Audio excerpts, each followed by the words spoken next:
부정사태가 발생했을 때 현장에서 있었던 일, 사실 그거를 저희가 집중적으로 봤는데 드라마틱합니다. 만약에 지금 대통령이 재선거합시다 라고 얘기를 하면 헌법 위반이 되고 법률 위반이 됩니다. 탄핵사입니다. 네.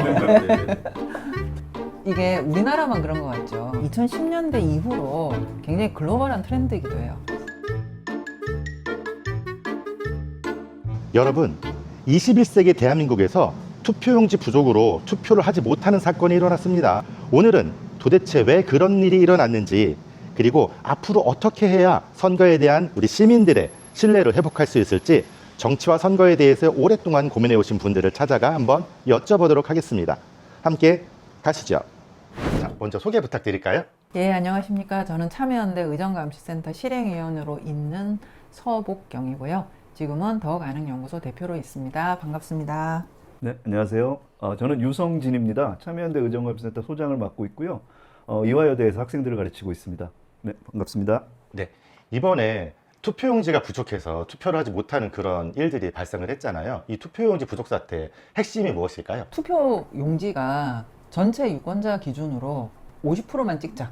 그렇게 했는데 실제 투표율이 더 높았던 거죠.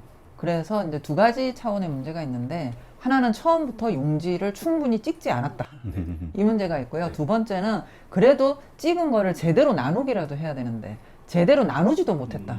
이 두 가지 문제가 겹쳐서 그런 황당한 일이 생겼습니다. 저는 그냥 터질 게 터졌다, 이런 생각이 좀 들었고요. 현장에 대한 내용들을 정확하게 파악하지 못한 상태로 결정을 내렸기 때문에 투표용지 부족을 전혀 예상하지 못했던 것 같아요. 네, 선생님께서는 이번에 그 투표용지 부족 사태 진상규명위원회 위원으로 활동하셨는데요. 사실은 중앙선거관리위원회에서 이 사태가 터지고 나서 막 안팎으로 막 비난이 쏟아지니까 자체 진상조사위원회를 꾸렸고요. 이전에는 60%였는데 50%로 하한을 하는 결정이 어떻게 이루어졌고 어떠한 논의가 오고 갔는지, 이게 구조적으로 일어날 수밖에 없겠구나라는 생각을 일단 하게 됐습니다. 궁금한 게 투표용지를 지금 10%를 줄인 거잖아요. 예년엔 60%를 하다가 왜 줄인 거예요? 이 사건이 벌어지기 전에 선거관리위원회에서 용역을 발주를 했어요. 그래서 이제 선거관리 효율화 방안 이런 걸 했는데, 그 보고서 내용에 부정선거를 주장하는 사람들이 여유분 투표 용지를 근거로 주장을 하니 그 여유분을 최소화하는 것이 좋겠다라고 하는 의견을 그 보고서에 씁니다.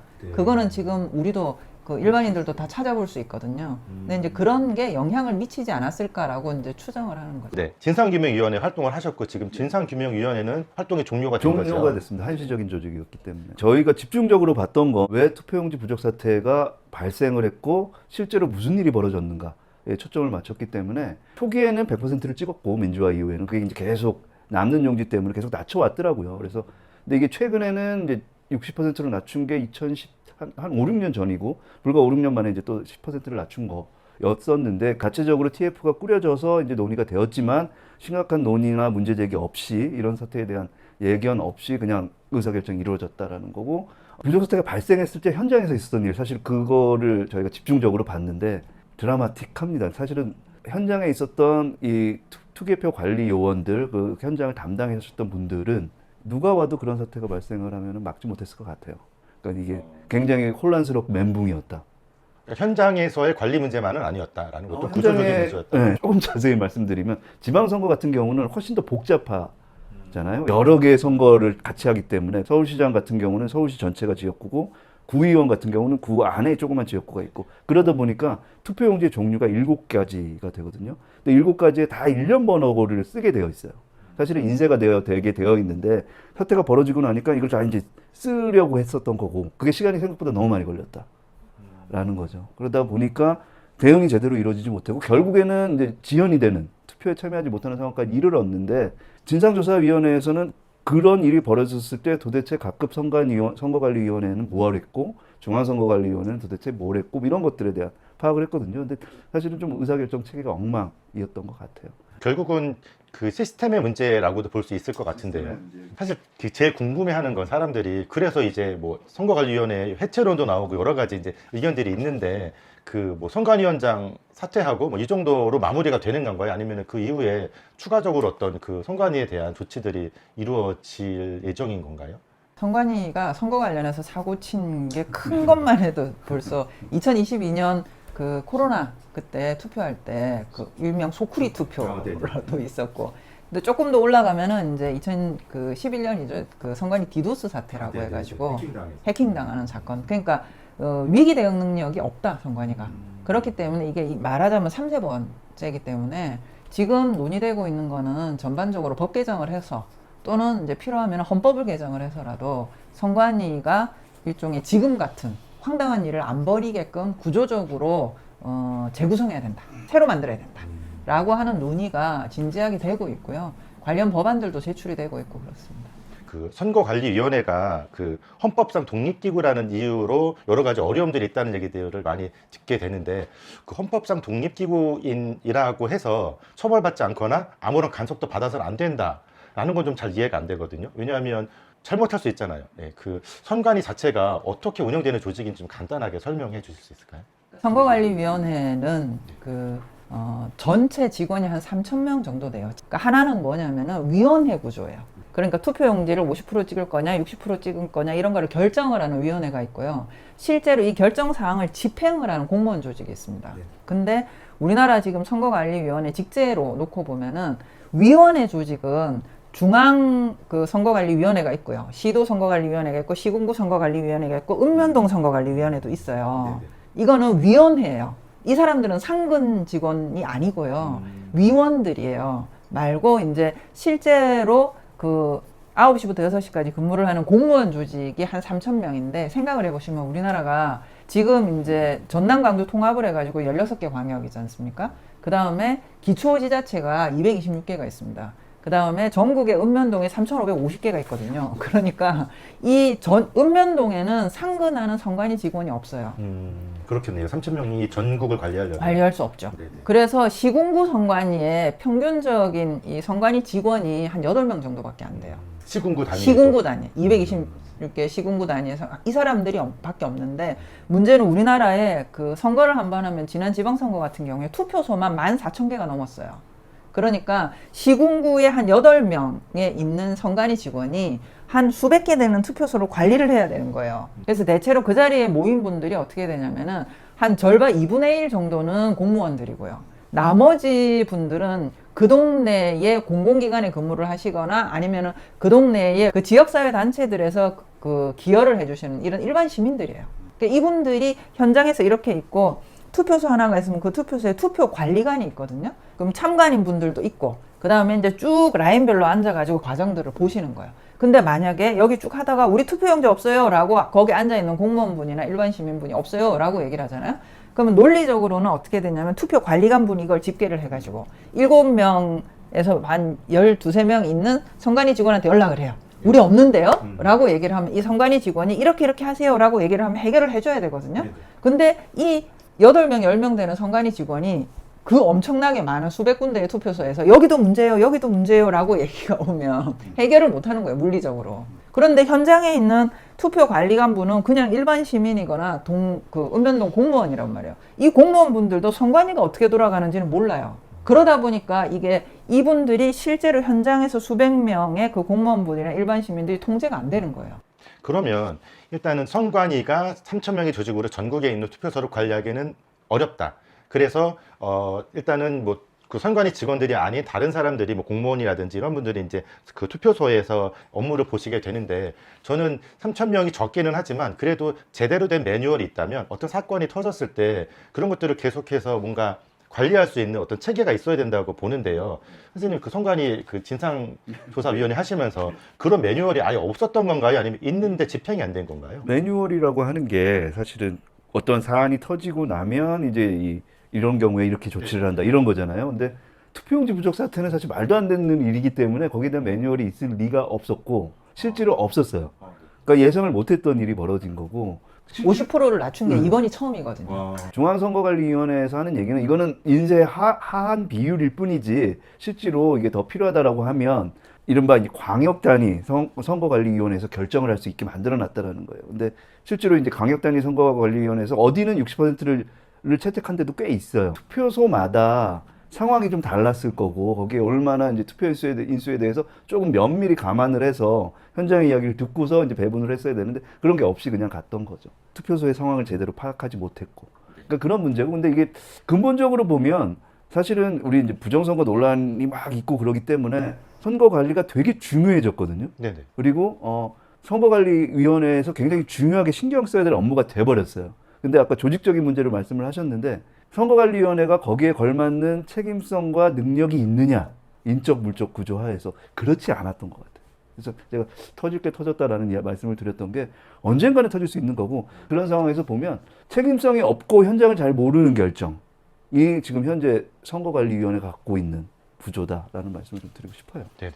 그래서 여하튼 투표를 못한 시민들도 있었고, 또 투표를 그 투표 마감 시간이 지나서 투표를 했기 때문에 이거는 그 투표의 비밀주의를 위반한 것이다. 왜냐하면 이미 그 출구조서까지 나온 상태에서 투표가 이루어졌기 때문에 여러 가지 문제들이 많아서 재선거를 주장하는 사람들이 있잖아요.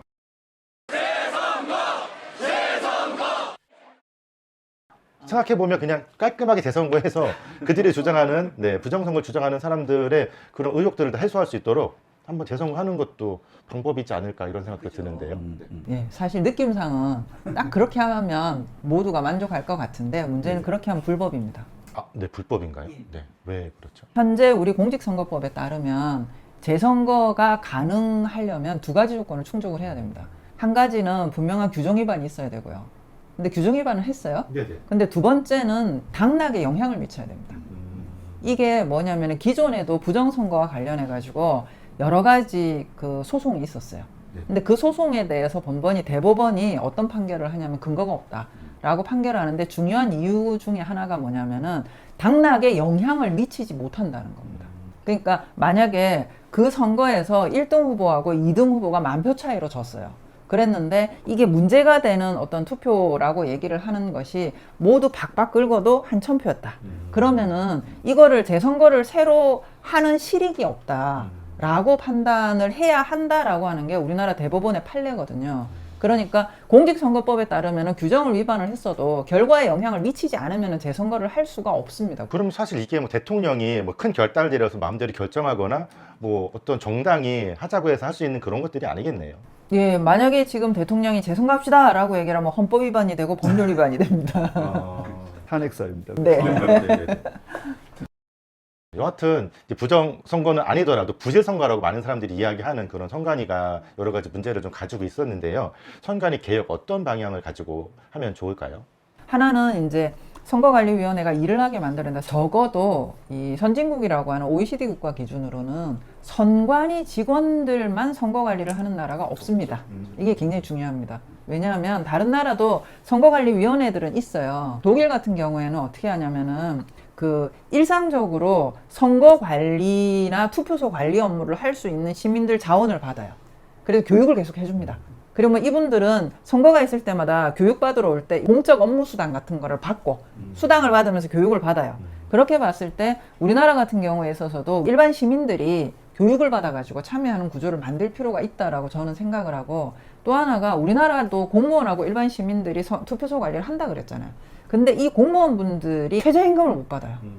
너무 막 싸게 동원을 하는 거야.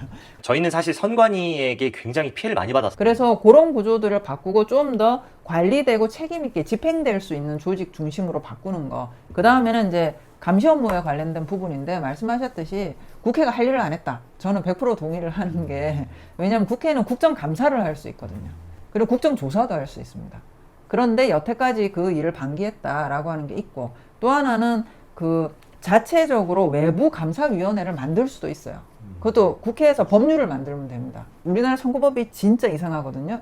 그래서 이 그 각급 선거관리위원회 공무원이 이거 위법이에요 라고 하면 위법이 돼요, 우리나라. 이거 위법이 아니에요 하면 아닌 게 돼요. 이런 재량권을 폭넓게 줬기 때문에 국회의원들이 평상시에 그 선관위를 아주 세게 감독을 하기가 어려운 부분이 있습니다. 그게 하나의 방법이고, 저는 이제 선거 운동을 이제 이 공직선거법에 규정을 해놓고 있는데, 그 규정이 되게 웃겨요. 선거 운동의 정의가 누구를 당선시키거나 당선하지 못하게 만드는 모든 행위예요. 누구든지. 그러니까 애매하네요. 거기에 안 걸리는 건 없어요. 그 사실 선거 운동이 그런 거잖아요. 누구를 지지한다든지 저 사람이 싫어 떨어뜨려야 된다 이런 운동인데, 그거가 선거 운동의 정의예요. 그거를 이제 선거관리위원회에 이제 이 관리하에서 해야 된다라는 거고, 그러다 보니까 후보자들은 후보자 나름대로의 이제 이 선거 운동을 할 수 있는 자유가 굉장히 제약되는 거고, 유권자들은 유권자 나름대로의 선거 운동을 할 수 있는 자유가 굉장히 제약되고, 알 권리도 제약이 돼요. 그러다 보니까 굉장히 경직된 구조로 선거가 벌어지기 때문에 사실 공직선거법의 그 부분을 바꾸는 것도 하나의 방법이에요. 근데 그 부분을 안 바꾼다라는 게 문제고, 아이러니하게도 우리가 이제 선거 때마다 벌어지는 일반 이제 우리 이제 이 시민들은 잘 모르는 것 중에 하나가, 선거관리위원회에서 이제 선거가 끝날 때마다 일종의 입법 제안을 해요. 공직선거법 혹은 뭐 정당법, 정치자금법, 이걸 이제 정치 3법이라고 하는데 개정 의견을 내요. 이런 거 우리가 하기 어려우니까 바꿔주세요. 실제로 찾아보시면 매 선거 끝나면 거의 비슷한 내용을 바꿔주세요. 규제 없애주세요. 이런 얘기거든요. 국회가 받아들인 적이 한 번도 없어요. 그러니까 선거관리위원회도 알았어요. 이런 일이 벌어질 거다.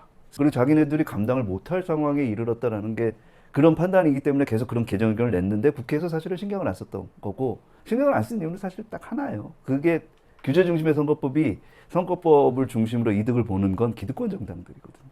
현역 의원들. 그리고 지금 국회에서 의원 수가 많은 정당들. 일종의 장벽과 같은 역할을 하거든요. 우리나라 선거법이 얼마나 그 황당하냐라는 예로 많이 드는 게 뭐냐면은, 실제로 그런 선례가 있었어요. 선거를 할 때 그 왜 유권자들하고 간담회나 이런 거 많이 하잖아요. 근데 시간이 애매하면 배고프잖아요. 그러면 그 당시 어떤 게 있었냐면, 김밥이 이렇게 나왔는데 젓가락으로 집어 먹으면 이거는 식사를 제공해서 위법이 돼요. 근데 이쑤시개로 집어 먹으면 합법이에요. 라고 해당 선관위에서 해석을 해준 적이 있다니까요. 그런 것도 좀 되게 웃긴 거 많아요. 우리 참여연대 의정감시센터에서 지난번 국회의원 선거 때인가 일종의 이제 유권자들한테 알리는 차원에서 우리나라 공직선거법 이 게임 같은 걸 만들었어요. 그래서 해선 되나요 안 되나요 이런 걸 물어보는 건데, 10가지 당연히 해도 될 것 같은 행위들을 나열해 놓고서 예스 노를 물어보면 다 안 되는 거.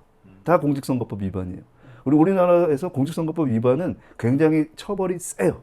참정권 박탈로 이어지거든요. 결국 그러면은 이 선거에 문제가 생긴 게 단순히 투표용지 부정만이 아니라 그동안에 계속 누적돼 왔던 정치법에 관련된, 아까 정치 3법이라고 말씀하셨던 그런 법들을 포함해서 국회가 그런 법들을 제대로 개정하지 않았고, 네, 그런 문제들이 계속 쌓이다가 지금 이런 문제가 터진 거라고 볼 수가 있겠네요. 이런 불신들 단기간에 해소가 가능할까요? 선거관리위원회 조직 개편이랑 말씀드렸던 것처럼 선거 환경을 규제 중심으로 만들고 있는 법률을 바꾸는 거 또 같이 가야 되는데, 이게 사실은 한편으로 조금 안타까운 게 이면에 있는 게 이제 부정선거론이거든요. 이게 부정선거론은 지금은 이제 이 이른바 보수 성향의 집단에서 문제 제기를 하고 있지만, 이게 진보 보수를 할 거 없이 선거가 끝나면 나오는 부정선거론인데, 그거 자체가 선거 관리를 굉장히 엄격하게 만들어 놨어요. 그런데 이게 그러다 보니까 우리는 막 투표가 끝나자마자 바로 개표를 해야 되고, 하루를 넘기면 안 되고, 밤새 해야 되고, 이런 일들이 벌어지는 거거든요. 근데 이게 가만히 생각을 해보면 사실은 투개표라고 하는 건 어마어마한 인력이 들어가는 작업이라서 사실은 시간이 좀 걸리더라도 천천히 할 수 있으면 더 좋거든요. 그리고 필요하면 이제 자동화를 해도 되죠. 근데 그런 거는 부정선거 논란 때문에 할 수가 없는 상황이기 때문에 뭐 그런 문제들, 그러니까 우리가 선거 개표의, 그러니까 투개표 과정의 무결성이라고 하는 거에 대해서 굉장히 과도하게 집착을 하고 있다. 뭐 규범적으로 당연히 필요한 거고 그거에 대해서 문제 제기를 하기는 어려운데, 사람이 하는 일이기 때문에 실수나 오류가 있을 수밖에 없다. 제가 알기로는 대부분 모든 민주주의, 선거를 중심으로 한 민주주의 국가들에서 이런 식의 뭐 투표용지 부족까지는 아니겠지만 투개표 과정에 발생하는 오류들은 분명히 있어요. 늘상 있고, 근데 그때마다 부정선거 이야기를 하기 시작을 하면 모든 선거가 다 무효가 돼야 되는 거죠. 근데 거기에서 이제 감내하고 넘어가는 거거든요. 아까 이제 이 당락에 영향을 미치지 않는 범위 내에서는 그럴 수 있다라는 거고, 시간도 사실은 굉장히 오랫동안 개표 과정도 두고, 거기에 대해서 뭐 유럽의 어떤 국가들은 일주일씩 걸려요. 개표하는데. 사회적으로 아무런 문제 제기하지 않아요. 그리고 이해를 하고 넘어간다라는 거죠. 근데 우리나라는 빨리 당선자가 나와야 되고, 출구조사 뭐 이런 거를 바로 해야 되고, 밤샘 개표를 해야 되고, 많은 사람들이 지켜봐야 되고, 이런 일들이 계속 이제 늘어날 수밖에 없는 구조다. 그래서 선거관리의 무결성이라는 거에 대해서 그게 초래할 수 있는 사회적 그 가치는 있지만 사회적 비용이라는 걸 좀 감안을 해서 용인할 필요는 좀 있다. 너무 밤새 개표 이런 건 아니잖아요, 사실은. 우리나라가 그 부정선거에 대한 안 좋은 역사들을 가지고 있잖아요. 뭐 사회적 혁명이라든지 이런 것들 속에서 부정선거가 실제로 있었던 역사적 그 경험들이 있었기 때문에 더 예민하게 이런 부분들에 대해서 시민들이 조금 관심을 가지고 예민하게 반응하는 것이 아닌가라는 생각도 드네요. 동의하는데요. 플러스 이게 지금 한 2010년대 이후로 굉장히 글로벌한 트렌드이기도 해요. 이게 우리나라만 그런 것 같죠. 그 미국의 트럼프 대통령 있잖아요. 트럼프 대통령이 2020년에 패배할 때 2020년 선거 캠페인을 하면서 1년 내도록 했던 얘기가 뭐냐면 나는 이 선거에 절대로 질 수 없다. 내가 만약에 진다면 부정선거 때입니다. 라고 그분은 계속 얘기를 했었어요. 그래서 2020년 12월에 미국 대통령 선거에서 바이든 후보가 당선이 되고 나서 2021년 1월 6일 날 미국 의회 의사당 폭동 사건이 일어나잖아요. 또 그 브라질에서도 그런 경우가 있었거든요. 브라질의 현역 보우소나루 대통령하고 지금 룰라 대통령하고 선거운동을 했단 말이에요. 여기서도 보우소나루 대통령이 트럼프 대통령하고 똑같은 짓을 했어요. 나는 절대 질 수 없다. 내가 지금 부정선거 때문에. 근데 졌거든요. 그리고 나서 브라질에서는 어떤 일이 일어났냐면은 그 부정선거를 믿는 시민들이 의사당만 습격을 한 게 아니고요. 의사당하고 대통령 관저하고 대법원까지 습격을 해요.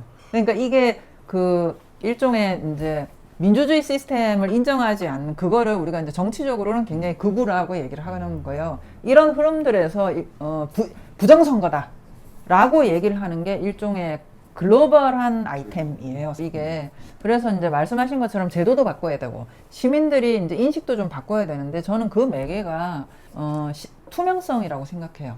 그러니까 실제로 뭐가 어떻게 돌아가는지를 알고자 한다면 다 알려드리는 거죠. 그리고 아까 제가 왜 그 독일에서는 일반 시민들이 많이 참여한다라고 그랬잖아요. 실제로 교육받고 체계적으로 참여한다. 저는 우리나라에 그 제도를 도입을 하는 게 투명성을 높이는 데 굉장히 중요할 거라고 생각하거든요. 그러니까 한 번 선거를 하는데 실제로 투표 관리를 하는데 수만 명, 수십만 명의 시민들이 실제로 투표소 부분에서 책임 있는 지위, 지금처럼 그 주먹구구가 아니고 책임 있는 권한을 가지고서 투표 관리에 참여를 하게 되면 이분들이 과정을 다 볼 거 아니에요. 그러면은 부정선거다라고 누가 얘기를 할 때 야 내가 해봤더니 그게 아니더라 라고 말할 수 있는 분들의 숫자가 많아질수록 이 선거 관리에 대한 투명성이 확장되는 거거든요. 그래서 그런 방법들도 중요할 것 같아요. 전 세계적인 현상이기는 하지만 그게 문제가 되는 건 정치인들이 떠들기 시작을 하면 의원이나 뭐 이런 선거에 나간 당사자들이 부정선거론을 슬쩍슬쩍 얘기를 하기 시작을 하면 그게 이제 불이 붙게 되는 거죠. 그러니까 사실은 그런 거를 주요한 의사결정을 하는 사람들 우리나라 같은 경우 정당과 정치인들은 하지 말아야 될 행위라고 생각을 하고요. 근데 거기에 이제 편승하는 분들이 있기 때문에 부정선거 논란이 계속되는 거죠. 며칠 전에 트럼프 대통령이 또 부정선거다 이걸 했거든요. 맞아요. 그랬는데 그날 무슨 일이 있었냐면 미국의 주요 그 방송들이 그거를 다 보이콧했어요. 그러니까 보도하지 않으면서 보도하지 않았을 뿐만 아니라 팩트 체크를 합니다. 대통령은 이렇게 주장을 했는데 기존의 그 주장에 대해서 우리나라에 권위 있는 법원에서 이렇게 판결했고 이렇게 판결했고 그래서 사실이 아닙니다라는 보도를 했어요. 그 아까 참정권 얘기를 조금 하다 말았는데 어떤 분들은 이제 사전투표도 문제가 된다. 그래서 사전투표도 없애자 뭐 이런 주장을 하시는 분들이 있는데 사전투표가 사실은 참정권을 보장하기 위해서 도입된 그런 제도잖아요. 단순히 투표율에 바쁜 사람들 뿐만이 아니라 기존에 계속 투표에 참여하고 싶었지만 못 해왔던 분들도 있는 것 같아요. 대표적으로 이제 장애인분들이 좀 그런 투표 참정권을 제대로 보장받지 못한 분들일 텐데 이번 참에 좀 참정권에 대한 것들이 논의가 좀 새롭게 된다면 어떤 부분에서 좀 국민들의 참여권들, 시민들의 참여권들을 보장하기 위해서 개혁돼야 될 부분들이 있을까요? 최근에 이제 지금 방금 말씀하신 장애인 참정권 중에 특히 그 시각장애가 있는 분들이라든지 아니면은 이제 경계성 지능에 있는 분들이라든지 이런 분들이 그 기표소의 도우미를 동반을 할 수 있도록. 근데 이거는 우리나라의 현행의 법을 바꿔야 되는 부분이거든요. 뭐 우리 기표소 안에 들어가면은 시각장애가 있는 분들을 위해서 특별한 장치가 없어요. 그리고 경계성 지능에 있는 분들의 경우에 있어서도 자기한테 익숙한 사람한테 의존할 수밖에 없거든요. 이게 비밀투표 원칙에 어긋난다 라고 하는 걸로 지금 반대 의견이 한쪽에 있지만 사실 이거는 이 비밀투표 원칙의 훼손의 문제보다도 그 참정권을 보장받는 분의 권익을 보장하는 실익이 훨씬 크다면 해야 되는 거거든요. 이제 사전투표제 폐지 이야기가 나오는 걸까 저는 굉장히 어이없고 그거는 퇴행이라고 생각을 하는 게 참정권을 보장하기 위한 조치인데 이번에 투표용지 부족 사태로 이게 문제가 많아 사전투표제 폐지 얘기가 나오거든요. 그러니까 거꾸로 가고 있는 거죠. 핵심적인 가치, 투표용지 관리에 부실이 있었던 거에 대해서 문제가 있고 이거를 처벌하는 건 맞지만 그게 이제 참정권 보장의 후퇴나 퇴행으로 가서는 안 된다. 라는 생각이 드는 거죠. 시민들이 어떤 점들을 조금 중점적으로 바라보면서 우리나라 민주주의 제도 혹은 선거 제도를 조금 생각해 봐야 될까요? 한번 제안해 주신다면 어떤 것들이 있을까요? 시민은 유권자고 이게 대표를 선택할 수 있는 권리를 갖고 있는데 곰곰이 좀 생각을 해보셔야 될 게 내가 그 권리를 충분히 보장받고 있나? 이거거든요. 근데 가만히 생각을 해보시면 우리 선거 때마다 공약 어쩌고 저쩌고 하지만 공약에 대해서 잘 몰라요. 정당과 후보 공약을 적극적으로 얘기하지도 않아요. 그리고 실제로 국회의원들 혹은 지금 이제 정치를 하고 있는 우리의 대표들이 무슨 활동을 하고 있는지가 잘 보이지가 않아요. 그러다 보니까 딱 투표에 임했을 때도 뭐 선거운동도 제한돼 있고 제한된 정보를 가지고 투표를 하는 거거든요. 그러다 보니까 내가 잘 찍고 있는 건지 뭐 이런 생각이 있는 거죠. 그런 부분에 대한 문제 제기를 시민들이 유심히 지켜보면서 계속 하셔야 될 필요가 있다. 민주주의에서 제도는 뭐 아니면 도, 아니면 오로 하나씩, 0이 아니면 100이 아니다. 라는 거를 말씀드리고 싶어요. 제도는 굉장히 구체적으로 얘기를 해야 되는 거거든요. 그러니까 사실 단순 논리 있잖아요. 단 한 번의 문제가 생기면 우리나라 선거는 다 믿을 수가 없어. 이렇게 얘기를 해버리면 사실 논리적으로는 굉장히 단순하고 쉽지만 현실을 움직이는 제도들은 굉장히 구체적이고 조금 그러니까 세부적으로 들어가야 되고 다면적이고 이렇거든요. 그래서 이런 논의 부분들을 같이 해봤으면 좋겠다. 우리나라에서 이 투표용지 부족 사태가 그래서 황당한 것이고 당연히 개선을 해야 되는 건 맞는데 이게 대한민국 민주주의는 망했다라고 얘기할 문제는 아니라는 겁니다. 그래서 우리가 제도를 얘기를 할 때는 조금 귀찮고 조금 번거롭더라도 구체적으로 생각하고 어떻게 실질적으로 바꿔나갈 것인가에 대해서 같이 고민을 해봐 주시면 좋겠습니다. 네, 정치 문제가 정치인들에게만 맡겨두어서는 안 될 것 같습니다. 시민들의 참여가 너무나 필수적이고 기본적일 것 같고요. 앞으로도 우리가 시민들이 더욱더 건강한 그런 정치의식과 민주주의 의식을 가지고 조금 더 세밀하게 정치인들을 감시하고 또 선거제도나 이런 모든 부분들에 있어서 조금 더 적극적으로 참여해서 그런 개혁의 방향들을 잡아 나가야 될 것 같습니다. 자, 오늘 홍쌤의 다짜고짜 여기까지 마무리하도록 하고요. 선생님들 오늘 말씀 감사합니다. 고맙습니다. 손 한번 흔들어 주실까요? 네. 고맙습니다. 관심 가져주세요. 선거는 중요합니다.